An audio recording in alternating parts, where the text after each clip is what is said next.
guys, Assalamualaikum. Welcome to my channel Travel with Sobia J, where we post about Canadian immigration and our life in Canada vlogs. So today we are going to talk about the school and education system in Canada. So let's start. But before starting, if you haven't already subscribed to my channel, please do so and like and share my videos with your friends or family, whoever is going to migrate or who have already migrated to Canada.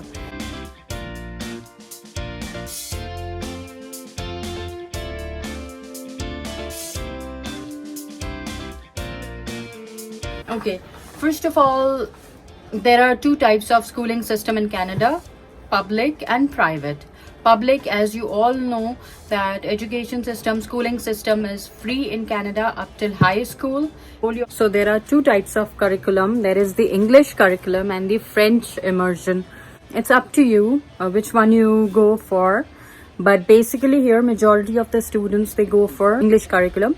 Both are this. I'm talking about the public sector. Now private sector is totally separate. Now you will find whatever curriculum you want to enroll your kid to if you are opting for where, and the fees would vary definitely. How do you get admission and in which school do you get the admission? Now you have no say in this thing. So first of all, I would suggest that when you are living in a temporary accommodation or if you're planning to get your kid enrolled next year, so always first of all go and check the school ratings in that particular city, and whichever school you like, you can go and can find accommodation in that area, because you cannot decide on the school yourself.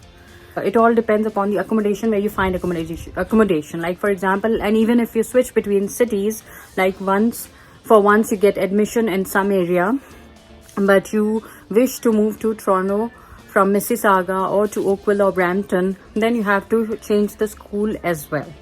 So you have to immediately update the school principal, and then you can take it from there and you can get your child transferred, and you will get a letter from them, or probably it's online. You have to call the school in your area, in your new area, and you can call them up and find out what is the procedure. The procedure is very simple.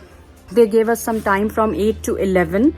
We had to visit the community center, and they were giving out admission some documents, so we had to fill out those, and we went and we submitted that in the school, and our kid was enrolled in the next starting session, because we enrolled her in immediately after she turned 4 in April 2019. So we immediately went and enrolled her for the next session. So, and the school year starts from September till next year June. So July and August are the 2 months when you'll get the vacations, and you can plan your vacations in that, your holidays in those months. However, if you have to go to on vacation or something in between, like for example, if you have to travel back home, there's not going to be a problem in JK and SK. You can just inform them, give the leave application, and that's it, because those years are very easy. There is not going to be much problem. Now regarding the fees, the public schools are entirely free. You don't have to pay anything. There are no uniforms in the public schools. School buses are free, and yes, every child does not get a school bus. If your accommodation is more than 1.6 kilometers or 2 kilometers more than that, then they will arrange for a school bus to pick and drop your child from home. Otherwise, you have to drop your kid to school yourself and pick them up yourself. So you have to arrange for that. Either you can walk, you can take a public transport, or you can drop them in your car. Coming to the private schools, the private schools are expensive. You have to pay those fees, and they have their own admission criteria. They take an exam, and then it will all depend upon a number of things. Then they have a few of the private schools, they have their uniforms as well, and apart from that, if there are any trips or anything, definitely they will charge you.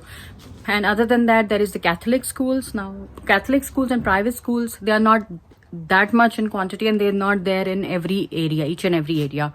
Nevertheless, the public schools are very good in each and every area. Whatever the schools throughout Canada, the public schools, they have a very they have set curriculum throughout Canada.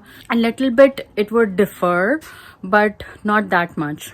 The teachers are saying whenever you shift areas, probably if your child is admitted, like say for example, if your child is admitted in Brampton, where you are living in your community, and you want to shift to another area in another city, you want to shift from Brampton to Toronto, or within Brampton you want to shift from one area to another area, definitely you will have to change schools to the community where you're going, and talk to the principal of that area.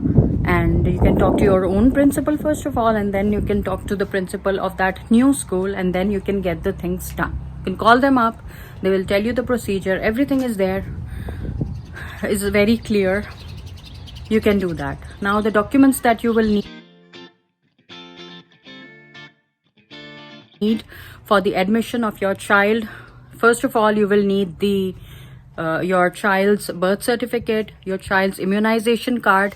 Now this is very important for people who are coming right now. Always bring your immunization card for your children up to date, where all the immunization the whole record is there. So you have to bring that.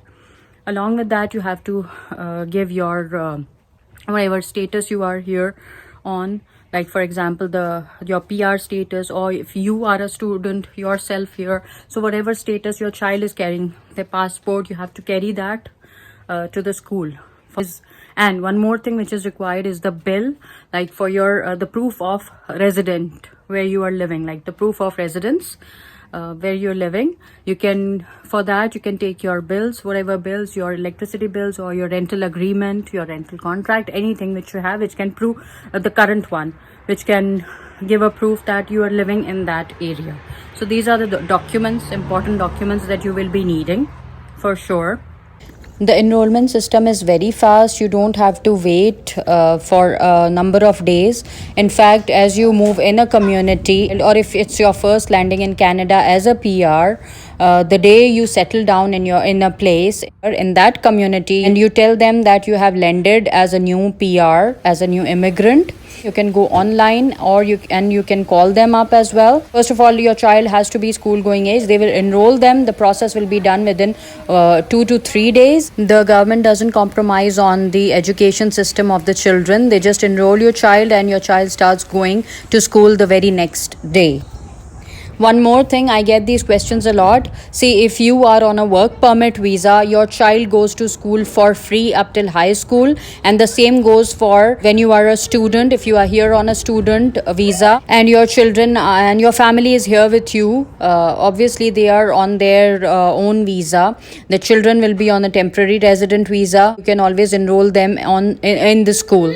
In all these conditions, the school will be entirely free for your children up till high school. After that, their college fees, obviously, you have to pay on your own.